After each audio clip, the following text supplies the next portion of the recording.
Қазір жұмыс істеуге аса қажет дүниенің бірі ноутбук. Ары-бері алып жүргенге, кеңседе немесе үйде жұмыс істегенге де ыңғайлы. Бірақ ноутбукқа да күтім керек.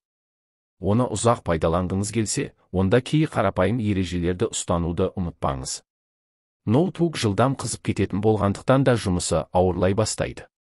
Тынысы тарылады. Ол үшін не істеу керек? Ноутбуктың желдеткіш саңылауы бар тұсын ешқашан бүркемеңіз. Тынысы тарылады деген осы жерде айтылса керек, яғни ішінде ауа дұрыс айналмайды. Сөйтіп қыза бастайды. Желдеткіш ауаны реттейді әрі қызып кетуден қорғайды. Сондықтан ноутбукты қатты, тегіс жерге қойып жұмыс істеңіз. Мамық көрпе, жұмсақ диван үстінде ноутбук жылдам қызады. 2. Ноутбуктарға арналған арнайы желдеткіш сатып алыңыз. Ол көбіне құрылғының сыртқы бөлігін салқындатуға көмектеседі.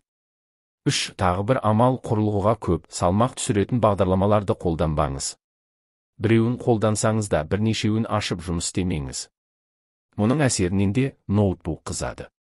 4. Ноутбуктың желдеткіші мен желдеткіш саңылауларын үнемі тазалап тұрыңыз. Өзіңіз жасай алмасаңыз, арнайы мамандарға тазалатыңыз. Құрылғы ішіндегі желдеткіш саңылауларға шаң тозаң толғаннан да ноутбук қыза бастайды. Тіпті гүрілдеп, дауысы шыға бастауы мүмкін.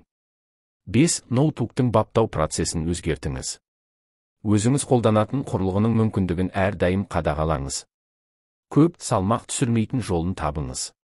Бұл да қызып кетуден сақтайды. Ал ноутбук қызып кеткен жағдайда онда қарапайым ғана амал өшіру. Суығанша құрылғыны қоспаңыз.